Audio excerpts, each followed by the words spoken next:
Put your hands together for Mr. Nitin Bhaskaran. जोरदार तालियां होनी चाहिए.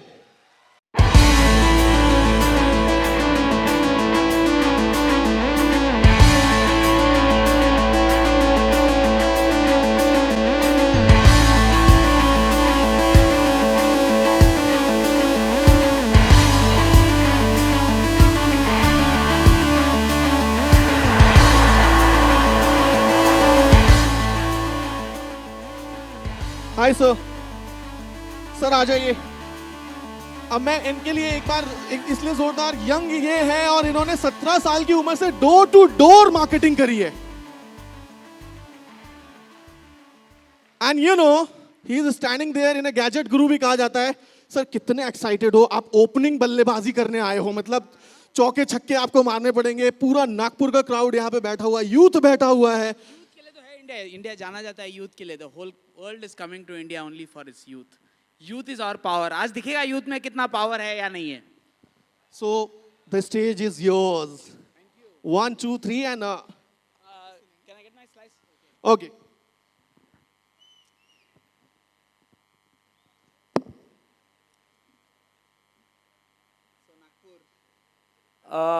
Should I speak English, Hindi और Marathi? Okay, let's quit English नको. Let's try Hindi. तो मैं हिंदी में कोशिश करता हूँ. Unfortunately और मैं बचपन मेरा इंग्लिश सीख के तो पहला इंग्लिश आता है मुझे, बट कोई बात नहीं, आज हिंदी में बात कर लेंगे. तो कितने लाइक यहाँ पे कितने लोगों को लगता है कि वो मल्टी मिलियनियर बन सकते हैं डॉलर टर्म्स में, रुपीज में नहीं? नागपुर में दम है. अब इसमें से कितने सिर्फ सपने देख रहे हैं और कितनों के पास कोई प्लान है? ओ यार, स्पीकर तो आपको होना चाहिए था. आप यहां आके सारे प्लान्स पिच करते. ये गलत आदमी स्पीकर बन गया. नहीं, चलो हम कोशिश करते हैं, मैं भी कुछ बोलता हूं. तो पहले अपने आप थोड़ा परिचय दे देता हूं. Next slide please. थोड़ा सा बोरिंग है बट झेल लेना. तो I am a first generation entrepreneur. यानी कि मेरे फैमिली में किसी ने बिजनेस नहीं करा. कभी किसी ने बिजनेस नहीं करा. मैं नॉर्मल मिडिल क्लास फैमिली से आया हूँ. तो लेकिन मुझ में कुछ था. जैसे आज आप इतने एक्साइटेड हो, कुछ करना है, वैसे मुझे भी लगता था कुछ करना है. किसी के लिए नौकरी नहीं करनी, बाकी कुछ भी करना है, बट किसी के लिए नौकरी नहीं करनी. बट उस वक्त शायद मेरे पास भी कोई खास प्लान नहीं था. आज थोड़ा सब चीज़ प्लान करके करता हूँ. बाद में इंजीनियर बना तो लगा कि ऐसे कुछ भी नहीं कर सकते. सोच के करना चाहिए, समझ के करना चाहिए. हर चीज़ की कोई प्लानिंग होनी चाहिए. इतना आसान भी नहीं है सक्सेस. तो फिर मैंने एक अनप्लान काम किया. मैं शेंजन गया, चाइना में है वो, 2009 में. वहाँ पे मैं किसी को जानता नहीं था, पर मैं ऐसे ही चला गया. मुझे किसी ने कहा कि वहाँ पे इलेक्ट्रॉनिक्स के मार्केट्स बहुत अच्छे हैं, वहाँ पे इलेक्ट्रॉनिक्स का काम बहुत आगे है इंडिया से. तो मैंने वहाँ जाके देखा तो सही में काम बहुत आगे था उनका. फिर मैं वहीं रह गया 7 साल. फिर वहाँ जाके मैंने कंपनी स्टार्ट करी. कुछ अच्छे काम किए, मतलब एज इन कुछ बिजनेस ठीक से चला तो मैंने कंपनी स्टार्ट करी वहाँ पे. फिर मैं वहाँ उस शहर का स्टार्टअप कम्युनिटी लीडर बना. तो उस तरह मुझे बहुत स्टार्टअप के एक्सपोजर मिले. मैंने बहुत सारे, आपके इतने प्लान्स हैं, मैंने बहुत ज़्यादा प्लान्स सुने 7 साल में. बहुत सारे हमने ऐसे इवेंट करे, इतने बड़े बड़े इवेंट. वहाँ के मेयर आते थे, वहाँ के लोकल रिप्रेजेंटेटिव आते थे. तो बहुत सारे प्लान्स सुने. उससे मेरे आइडियाज़ थोड़े और रिफाइन हुई कि स्टार्टअप कैसे करते हैं. उसके बाद मुझे वहाँ पे मोजिला फायरफॉक्स, अगर लोगों को पता है तो वो, मतलब चाइना में इतने जहाँ पे चाइनीज़ है वहाँ पे एक इंडियन आदमी जाके सिटी का रिप्रेजेंटेटिव बना. तो वो मैं था. पहली बार कोई मोजिला ने किसी को अपॉइंट किया. और तो इसमें मेरी काबिलियत नहीं है, इसमें इंडिया के एजुकेशन और इंडिया के बैकग्राउंड की काबिलियत है. कि हम जैसे समझ सकते हैं वैसे शायद थोड़ा सा दुनिया में कम लोग हैं जो ग्लोबल पर्सपेक्टिव लेकर भी काम कर सकते हैं. यानी कि हमें दुनिया की समझ है. हम फेसबुक से जुड़े हैं, हम इंटरनेट से जुड़े हैं और हम बाहर की चीज़ों से बहुत अच्छी तरह जुड़े हैं. हम दोनों तरह, हम अपने कल्चर में भी है. हमारे लोग घर जाके अपने माँ बाप के सामने झुक कर रहते हैं, लेकिन बाहर की दुनिया भी हम देखते हैं. और वेस्टर्न, तो we are a rare breed of mix. West और ईस्ट का मिक्स सिर्फ इंडिया ऑफर करता है.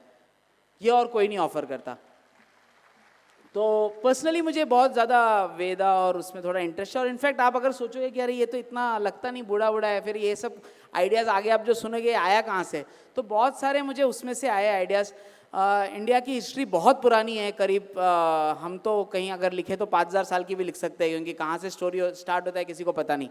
और तब से हमारे अंदर इतने तत्व, इतने ज्ञान है, फिर भी क्या हो रहा है कि हम पीछे क्यों जा रहे हैं। Can you move next slide please.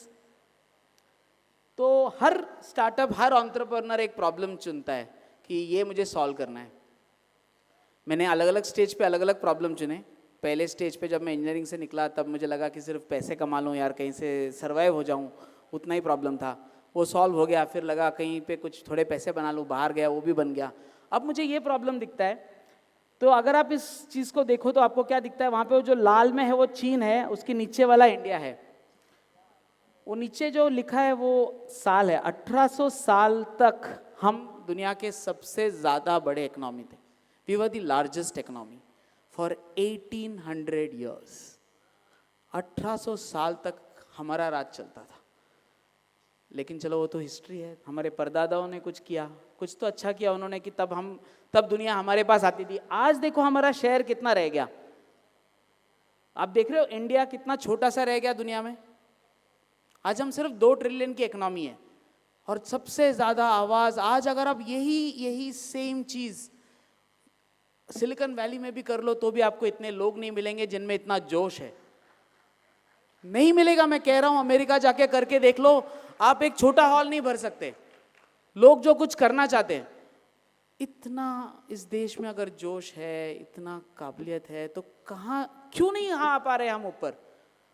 कुछ तो हो रहा है गलत, किसी को तो इसे सॉल्व करना था। ये प्रॉब्लम मुझे दिखता है और इसका सोल्यूशन है इनोवेशन और एंटरप्रेन्योरशिप। बहुत लोग बोलकर भी गए, मेरे आगे भी बोलकर गए कि इनोवेशन है, एंटरप्रेन्योरशिप सोल्यूशन है। बट यार कहना आसान है, मैं जोश दे के छोड़ दूँ आपको, फिर क्या होगा। आज तो बहुत जोश में रहोगे, सो जाओगे, कल उठोगे फिर वही, राइट। अक्सर यही होता है ना इवेंट्स में। उस दिन तो बहुत लगता है कि आज कुछ करना है, आज तो कुछ करना ही है, लेकिन फिर भटक जाते हैं, पता नहीं कुछ मिल नहीं रहा हाथ में, कोशिश भी करते हैं बट होता नहीं। तो आज मैं इंजीनियर हूँ, मैं नेता नहीं हूँ, तो मैं आपको सिर्फ जोश नहीं दूंगा, मैं एक आपको प्लान दूंगा कि ये करते कैसे हैं, कुछ स्ट्रक्चर दूंगा मैं आपको। नेक्स्ट। तो ओके, सॉरी पीछे जाइएगा, आई एम सॉरी, वो पहले नहीं आना चाहिए था। सो मैं एक प्रॉब्लम देता हूँ कि इनोवेशन का एक एग्जाम्पल देता हूँ आपको कि इनोवेशन क्या है। इनोवेशन मतलब ये नहीं है कि आप सिर्फ रोबोट बनाओ या आर्टिफिशियल इंटेलिजेंस, हम उस एरिया में काम करते हैं, बट उसका मतलब ये नहीं है कि इनोवेशन सिर्फ वो है। इनोवेशन बहुत छोटी चीज़ों में भी हो सकती है। मैं आपको एक प्रॉब्लम बताता हूँ जो हमारे सोसाइटी में बहुत सालों से हमने सबने झेली थी, बहुत सालों तक झेली थी। उसको कुछ लोगों ने कुछ तरीके से सॉल्व करने की कोशिश करी, कुछ लोगों ने कुछ अलग तरीके से सॉल्व करने की कोशिश करी। हम देखते हैं कि एज अ यूथ आप किस तरफ जाना चाहते हो। प्रॉब्लम ये था कि हमारे यहाँ पे बहुत सालों से रिक्शा ड्राइवर थे, टैक्सी ड्राइवर थे, वो भी अच्छे लोग हैं वैसे तो, लेकिन कभी कभी अच्छा नहीं बिहेव करते, अपने मूड से बिहेव करते, कहीं जाते नहीं, गए तो कोई पैसे ज़्यादा मांग लेते। ये प्रॉब्लम था। नहीं जाते थे ना पहले, बहुत तकलीफ होती थी, जल्दी टैक्सी नहीं मिलता था, रिक्शा नहीं मिलता था, बहुत देखते थे प्रॉब्लम। फिर उसमें एक बंदा आया, उसने बोला, उसका नाम चलो हमने देख लिया, मैक्स भाई था। तो मैक्स भाई ने बोला अब मैं सोल्यूशन लाता हूँ इसका। मेरा सोल्यूशन क्या था उनका, वो गया निकला, उसमें ताकत थी, उसने जाके सारे रिक्शा ड्राइवर को, एरिया का वो हीरो था, उसने जाके सारे रिक्शा ड्राइवर के कान के नीचे दे दिया। बोला यार कल से तुम ठीक से चलाओगे, कोई पैसेंजर को ना नहीं बोलोगे और फेयर भी ठीक से लोगे। ये सोल्यूशन है? नहीं, आप तो उसको हीरो मानोगे, अच्छा कर रहा है ना, आपका प्रॉब्लम सॉल्व किया, वो हीरो है। क्यों नहीं है हीरो? वो भी हीरो है, हकीकत में हीरो है, क्योंकि उसने एक सॉल्यूशन तो लाया, उसके तरीके से लाया, लेकिन उसने उस प्रॉब्लम को सॉल्व किया। तब भी वो हीरो तो है ही, क्योंकि वो झेला नहीं, वो खड़ा हुआ उसके अगेंस्ट। वो उस तरीके से भी प्रॉब्लम सॉल्व होते हैं। बट क्या आपको लगता है कि आप वैसे सॉल्व करोगे उस प्रॉब्लम को? किसी और ने भी सॉल्व किया। किसने सॉल्व किया उस प्रॉब्लम को? ओला नहीं, उबर ने एक्चुअली सॉल्व किया उसको। ओला ने इम्प्लीमेंट किया। दोनों में बहुत दिलचस्प चीज़ है कि उबर ने क्या किया, टेक्नोलॉजी यूज़ करी, किसी को मारने नहीं गया, किसी को समझाने नहीं गया। अगर आप उसके पहले किसी को भी सॉल्यूशन पूछते तो बोलते हैं इन लोगों को समझाना चाहिए, इनको ऐसा करना चाहिए, ये करना चाहिए। आज भी आप बहुत सारे प्रॉब्लम्स में यही सॉल्यूशन देखोगे इंडिया में, बोलेंगे कि इनको मारना चाहिए, इनको समझना चाहिए, ये टैक्स नहीं भरते, ये नहीं करते या वो नहीं करते, इनको सारे समझाओ और एक्चुअली इनको कंट्रोल में रखो। और ये कंट्रोल आया कहाँ से? जो मैंने पीछे का स्लाइड दिखाया था आपको 1800 साल वाला, उसमें हम 1600 साल के बाद हमारी इकोनॉमी नीचे आना स्टार्ट होती है। पता है क्यों? 1600 साल में क्या हुआ था? 16वीं सदी में, पीछे वाले में come back to the original slide, I mean the economy slide. You know what happened in 1600? क्यों पीछे जाने लगे हम? क्योंकि ब्रिटिश आए। 1600 साल के बाद, 1600 साल में एक्चुअली अपने देश का पहला हीरो आया, और मेरे हिसाब से लास्ट, पहला नहीं बोल सकते, सॉरी, लास्ट हीरो आया। लास्ट हीरो कौन था? छत्रपति शिवाजी महाराज, राइट? उसके बाद मेरे नजर में तो आज तक कोई लीडर नहीं आया छत्रपति शिवाजी महाराज से अच्छा एग्जाम्पल नहीं है एंटरप्रेन्योरशिप का। उन्होंने कोई फंडिंग नहीं ली, उन्होंने जो अकम्प्लिश किया वो शायद हम सोच भी नहीं सकते। आज हम 400 साल बाद खड़े हैं उनके, तब भी उतनी बड़ी मंशा शायद ही हम में से कोई रख पाए और शायद ही वहां तक पहुंच पाए। और उन्होंने भी कोई फंडिंग नहीं ली, कोई वीसी नहीं ली, उन्होंने छोटे से स्टार्ट कर करके अपना साम्राज्य बनाया, देश को अपना आइडेंटिटी दिया उन्होंने। तो इसलिए मेरे नज़र में उनसे आगे कोई हीरो नहीं आया, कोई लीडर नहीं आया।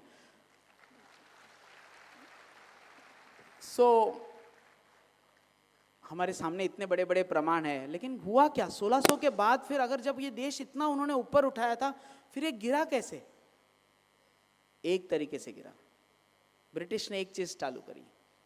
ब्रिटिश जहां गए वहां पे उन्होंने एक कल्चर चालू करी, जो आपको करना है उसका अप्रूवल मांगना और 3 कॉपी बनाना। एक कॉपी यहाँ भेजना, इनका साइन लाना, दूसरा कॉपी वहां भेजना, वहां से साइन लाना, तीसरी कॉपी यहाँ से साइन होगी। जैसे ही आपने लोगों को ऐसे बना दिया, हर जगह हर चीज की अप्रूवल, वो आदमी कभी लीडर नहीं बन सकता, वो कभी भी लीडर नहीं बन सकता। ये तोड़ दी उन्होंने हमारी कमर, अप्रूवल। और आज भी आप देखोगे हर जगह आपको, जहां आपको दिखे कि कंट्रोल में ला रहे हैं, आपको अप्रूवल के लिए ला रहे हैं, तो वो तब तक ये देश कोई सुपर पावर नहीं बन सकता। आपको फ्रीडम देना चाहिए। And I will give you a plan of how that happens. We need to move fast. So yeah, he's also a hero who solved it. The other guy who solved it is like Travis. He solved it very well. उन्होंने technology use करी, वो किसी को मारने नहीं गए, किसी को कुछ समझाने नहीं गए, बस एक टेक्नोलॉजी डाल दी। उस टेक्नोलॉजी में ये होता है कि जो ड्राइवर अच्छा चलाता है उसको रिव्यू अच्छे मिलते हैं, तो उसको बिजनेस ज़्यादा मिलता है, तो लोग अच्छा बिहेव करने लगे, क्योंकि अच्छे बिहेवियर के लिए ज़्यादा बिजनेस आने लगा। पहले ऐसा नहीं था। पहले जो मैक्स बाई का फ्रेंड था उसको परमिट मिलती थी, तो उसको पैसे ऐंठने में फायदा था। और भी रीजंस थे, क्योंकि कोई किसी को थैंक नहीं करता था कि आप रिक्शा में बैठे, उतर गए, चल गए, हो गया काम, निकल गए। अब आप रिव्यू देते हो, रिव्यू देने से चीज़ें अच्छी होती है, वो भी आपको अच्छा सर्विस देना चाहता है। टेक्नोलॉजी ने बहुत सारी चीज़ें अच्छाई को प्रमोट कर रही है टेक्नोलॉजी। सो आगे चलकर आप कोई भी देख लो, कोई भी टेक्नोलॉजी के पीछे एक ही रीज़न होता है, वो चलता है। तो फ्लिपकार्ट देख लो, अमेजॉन देख लो, सब में एक ही चीज़ होता है, वो बीच वाले इंसान को निकाल देता है जो कुछ ज़्यादा वैल्यू ऐड नहीं कर रहा होता, और जो सही कर रहा होता है उसको प्रमोट करता है, वो प्लेटफॉर्म देता है। ये टेक्नोलॉजी चेंज लाती है। तो आप, मैं समझता हूँ ज़्यादा करके यहाँ पे इंजीनियर्स है, ज़्यादा करके इंजीनियर्स है, तो टेक्नोलॉजी का पावर आपके हाथ में है, इस देश का भविष्य आपके हाथ में है। आप टेक्नोलॉजी से क्या बनाओगे? आप मैक्स बाई जैसे प्रॉब्लम सॉल्व करोगे या ट्रैविस जैसे प्रॉब्लम को सॉल्व करोगे, इससे देश बदलेगा। किसी को मारने जाने की ज़रूरत नहीं है, कोई और काम करने की ज़रूरत नहीं है, टेक्नोलॉजी से हर प्रॉब्लम को सॉल्व करो। This is one of the ways. Will go to the next slide. So actually I just want to say that entrepreneurs are really the unsung heroes. मैक्स बाई का पोस्टर लगा है, कहीं देखा? उबर वाले का पोस्टर लगा है? आप गए थे उबर दादा, ये प्रॉब्लम जरा सॉल्व करा ना, नाही जात ना तुम्ही उबर दादा म्हणून, पण तो तरी हिरो आहे. He is an hero. Entrepreneurs are unsung heroes. Sometimes we think कि पैसे बनाने से वो हीरो नहीं है, लेकिन कोई जरूरत नहीं. इनफैक्ट वो बड़ा हीरो है, क्योंकि उसने वो प्रॉब्लम को सॉल्व किया. और पैसे भी कम लग रहे हैं ना आज पहले रिक्शा से. कम लग रहे कि ज्यादा लग रहे हो? कम लग रहे हैं ना? ज्यादा लग रहे? नहीं, आपको रिटर्न फेयर लगता था, अब रिटर्न फेयर नहीं लगता. जहां जहां छोड़ दिया वहां पे छोड़ दिया आपने आधी रात को भी. तो let's go to the next one. तो आप ये तो चलो समझ गए कि एंटरप्रेन्योर भी हीरोगिरी है. तो आप हीरो बने कैसे? How to be an entrepreneur? Next. So the future is actually very very bright, very bright. First for that you need to have a skill. एक स्किल होना चाहिए आपके हाथ में, क्योंकि जब तक आपके पास कोई स्किल नहीं है तो सारे सपने हैं, सिर्फ सपने. में ये करूँगा वो करूँगा. आपने अकेले ने नहीं देखे सपने, बहुत लोगों ने बहुत जनरेशन से देखते आ रहे हैं. यहाँ पे जो पहले के बैठे हैं वो भी, उन्होंने भी सोचा था कि मैं कुछ चेंज करूँगा, बट इतना आसान नहीं है चेंज होना. उसके लिए सबसे पहले आपको खुद पे भरोसा भी होना चाहिए और खुद के स्किल्स में इन्वेस्ट करना चाहिए. यानी आपके हाथ में कोई तो आपको ऐसी टेक्नोलॉजी सीखनी पड़ेगी जिससे आप कुछ चेंज ला सको. तो 3 टाइप के स्टार्टअप आप कर सकते हो.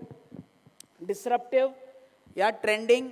यानी कि आप डिसरप्टिव स्टार्टअप करो. उबर एक डिसरप्शन है. एक तरीके से चीजें चलती थी उसको पूरी तरह बदल दिया उबर ने, तो डिसरप्टिव स्टार्टअप है. ट्रेंडिंग यानी कि जो सब लोग कर रहे हैं वो आप भी कर सकते हो. जैसे कि आज उबर ईट्स है, उसने कुछ सिर्फ ऑफलाइन टू ऑनलाइन लाया. जो ऑफलाइन के सारे सर्विस प्रोवाइडर थे उनको उसने ऑनलाइन लाना चालू किया, और उसमें से अच्छे लोग जो सर्विस प्रोवाइडर उनको ज़्यादा बिजनेस आने लगा. ये भी आपको नहीं करना. चलो कुछ लोगों को लगता होगा स्टार्टअप बहुत हार्ड है, कैसे करे? कितनों को लगता है कि स्टार्टअप हार्ड है? सच बोलना, स्टार्टअप इतना ईजी है तो फिर इतने लोग आते क्यों नहीं फाउंडर बन के? अगर आपको लगता है स्टार्टअप हार्ड है, नौकरी इजी है यार, एक नौकरी दिला दे बस लाइफ इजी हो जाती है यार, नहीं होता. तब भी मैं कह रहा हूँ नौकरी मत लो. आज ऐसे ऐसे ऑप्शंस है आपके पास कि आप सिर्फ घर में बैठ के 4 घंटे काम करके. नेक्स्ट स्लाइड वो देखो, वहां पे लिखा है कुछ लोगों ने you can make like 100,000 on Upwork. क्या बदला है इस जमाने में? आपको एक रेज्यूम लेके नौकरी के पीछे जाने की जरूरत नहीं है. आपके पास एक स्किल है तो उसे वर्ल्ड के प्लेटफॉर्म पे बेचो. अपवर्क, फाइवर, ऐसे प्लेटफॉर्म पे आपके स्किल्स बिकते हैं. आपको पर आवर $17, $20 मिलते हैं. HTML जैसे स्किल्स. बट आप में एक स्किल होना चाहिए, और वो स्किल वो लोग लेते हैं. वो लोग मतलब there is so much demand out there. बाहर बहुत लोगों को बहुत कुछ बनवाना है और उनको लोग नहीं मिलते. तो पहले वो कंपनीज के थ्रू जाते थे. आप डायरेक्ट ढूंढते हैं कि कोई है क्या ये जो करके देगा मुझे, और जिसने अपनी रेपुटेशन बनाई उसको बहुत बिजनेस आता है. तो आपको कहीं जाने की ज़रूरत नहीं है. आप घर पे बैठ के भी 4 दिन, लेकिन आपको पहले एक स्किल आना चाहिए. आपने एक स्किल कोई बहुत अच्छे से प्रैक्टिस करी तो फिर वो स्किल आज बिकता है. ये पहले के जनरेशन को नहीं था ऑप्शन, उनको नौकरी ही करना पड़ता था. So that's what is change आपके टाइम पे. आप इसका यूज कर रहे हो? कितने लोग जाते हो अपवर्क पे? देखो मैंने कहा था कि प्लान होना चाहिए, नए अपॉर्चुनिटीज पते होने चाहिए आपको. अगर आपको नया अपॉर्चुनिटी नहीं पता तो आप नहीं कुछ कर पाओगे, क्योंकि पुराने तरीके सबने ऑलरेडी आजमा के देख लिए. आप वही करोगे, वही नतीजा निकलेगा. सिर्फ और जोश से करने से कोई बदलेगा नहीं, नया रास्ता ढूंढना पड़ेगा आपको. तो इसका मतलब ये नहीं कि और जोश लगा के मैं जो इन्होंने किया मैं जाऊंगा और बहुत जोर लगा दूंगा और कुछ अलग करके आऊंगा. कुछ नहीं अलग होने वाला. उन्होंने भी बहुत जोर लगाया था. रास्ता बदलो, नए रास्ते सोचो. नया क्या आया है मेरे जमाने में, उसको अडॉप्ट करो. तो ये रास्ता है. अब normally entrepreneur must have a vision. मैं इसे भगाऊंगा थोड़ा स्लाइड, क्योंकि मुझसे कह रहे हैं कि टाइम हो रहा है. तो मैं क्विकली बोलता हूँ कि कोई भी एंटरप्रेन्योरशिप और सक्सेस, इसका मैंने कहा था आपसे कि मैं कोई भी चीज़ प्लान के साथ करता हूँ. तो मैं एक प्लान बताता हूँ कि कैसे होता है. पहले आपके पास एक गोल होना चाहिए कि ये मैं बदल लाना चाहता हूँ, ये अपने लाइफ में या किसी में भी. वो विजन होना चाहिए आपके पास. उसके बाद एक प्लान की ऐसे पहुँचते हैं. उसके बाद आपको वो प्लान इंप्लीमेंट करने का डिसिप्लिन होना चाहिए.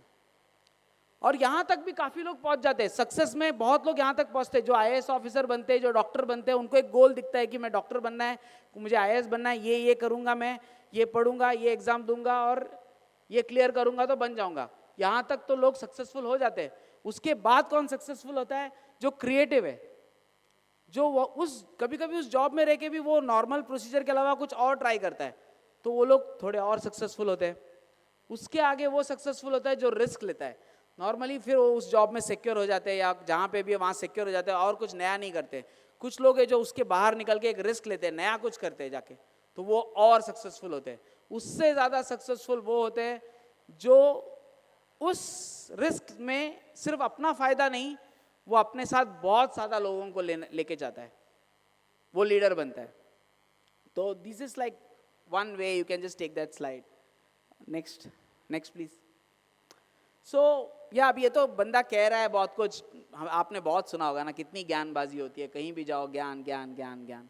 अब ये बंदा करता भी है ऐसा कुछ।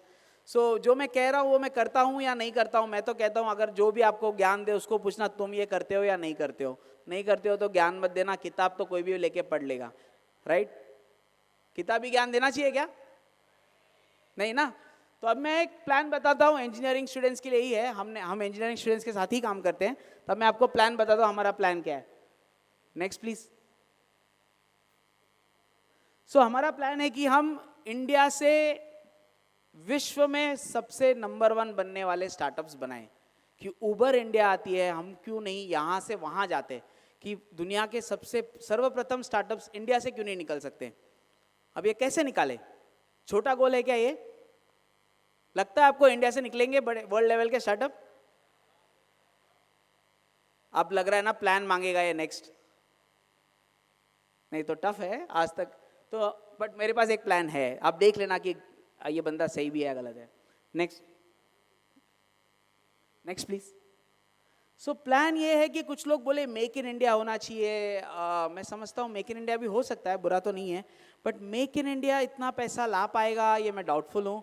क्योंकि अगर आप देखो कि सबसे अच्छा चलने वाला प्रोडक्ट एप्पल आईफोन है, जिसने बहुत इनोवेशन करा। उस आईफोन का $600 के ऊपर ही बिकता है, $1000 तक फ़ोन बिकता है। उसमें से सिर्फ $9 चाइना को जाता है मैन्युफैक्चरिंग के लिए, बाकी के पैसे एप्पल कमाता है। क्यों कमाता है? क्योंकि डिजाइन उसकी है, डिजाइन का दिमाग जिसका है वो कमाता है। मैन्युफैक्चर कहीं भी हो,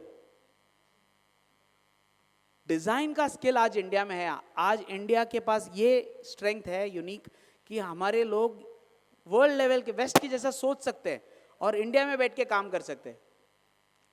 तो अब हम डिजाइन करें तो समझो, चलो ये एक जगह है चाइना के अंदर जहां पे सिर्फ 10 साल में जीडीपी पर कैपिटा $49,000 पहुंचा है। इंडिया का जीडीपी पर कैपिटा आज $1700 के करीब है, और ये उन्होंने सिर्फ 10 साल में किया है। क्यों किया है? क्योंकि आज आपके जितने भी आपके हाथ में इलेक्ट्रॉनिक्स है उसका 90% डिजाइन एक जगह से आ रहा है। इतना उन्होंने मार्केट कैप्चर कर लिया है। तो I go to the next slide please. Next slide. So आप डिजाइन करें तो क्या करें? वेबसाइट्स डिजाइन करें, ऐप डिजाइन करें, क्या करें? इससे हम ग्लोबल जीत पाएंगे क्या? लगता है आपको? शायद।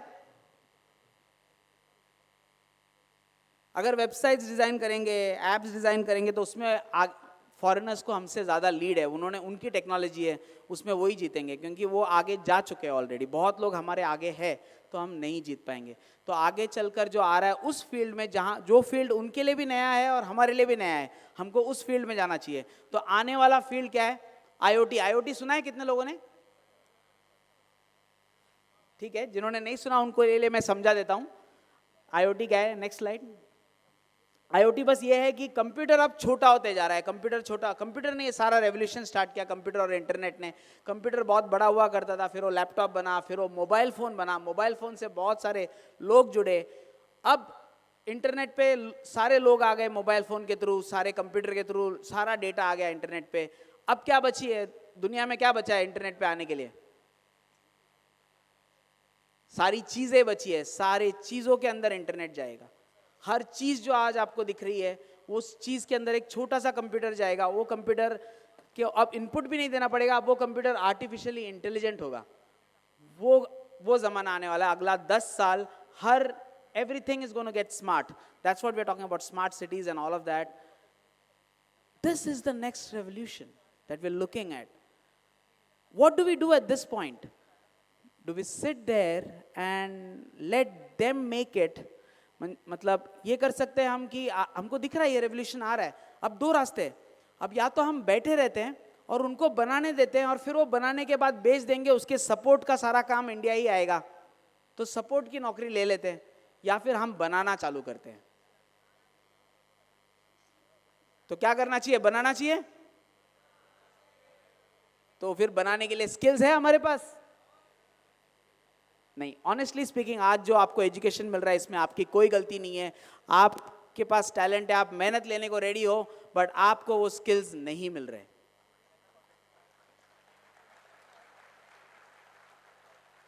आज आपको उस वर्ल्ड लेवल के स्किल्स पे आपको लाने की जरूरत है।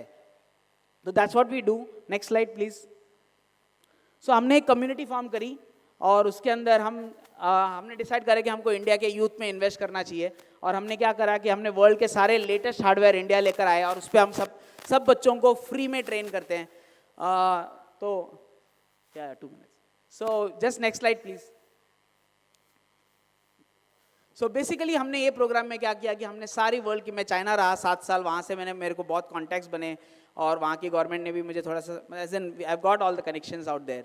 सो हमने क्या करा कि सारे लेटेस्ट हार्डवेयर इंडिया लाए और उस पर हम आज बच्चों को ट्रेन करते हैं और फ्री करते हैं। बट फ्री करते हैं यानी चैरिटी नहीं है, हम ये सोचते हैं कि उसमें से कुछ ग्लोबल लेवल के स्टार्टअप्स बनेंगे और उस स्टार्टअप से इंडिया का फायदा होगा। क्योंकि अगर हमने सिर्फ इंडिया का आपस का पैसा भी खींचा तो वो इकोनॉमी बड़ी नहीं होने वाली।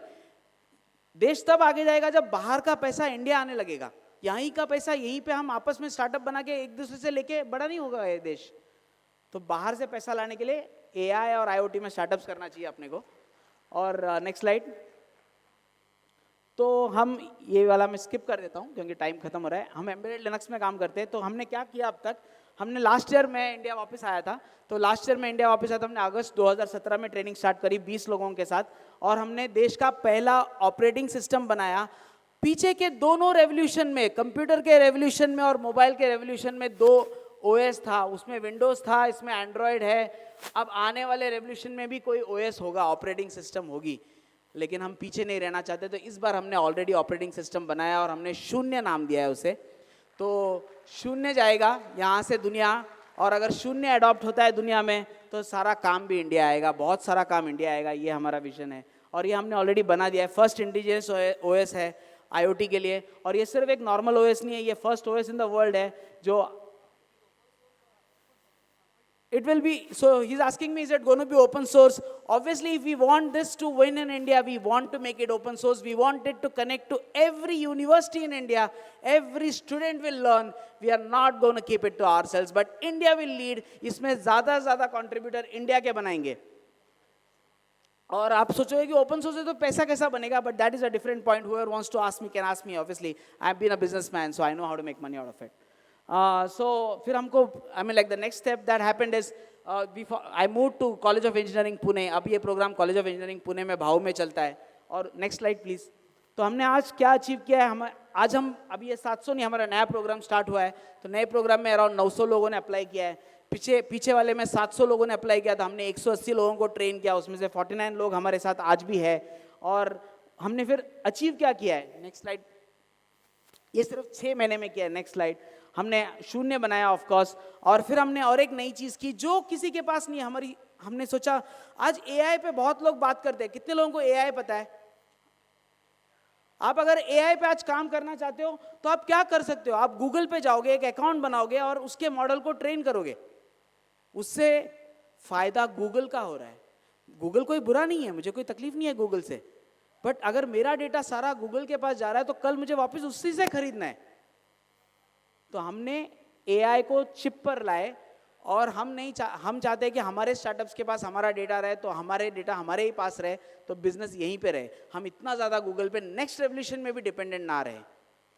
So the OS has inbuilt AI on it. What we can do is कि हम एक कैमरा बना सकते हैं। समझो, मैंने आपको एग्जांपल देता हूँ, शायद मैं बहुत ज़्यादा टाइम एक्सीड कर गया हूँ, बट फिर भी एग्जांपल देता हूँ कि कल अगर मैंने गूगल की टेक्नोलॉजी यूज़ करके मैंने बोला मैंने स्मार्ट सिटी बनाना है, और एक टेक्नोलॉजी लगानी है कि मेरे कैमरा पे सारे रिकॉर्ड होके मुझे उसका एनालिसिस चाहिए। अब मैंने गूगल की टेक्नोलॉजी यूज़ करी तो हर बार जब वो मेरे एक रिक्वेस्ट जाएगा गूगल के सर्वर पे तो मैं पे करूँगा उसके लिए।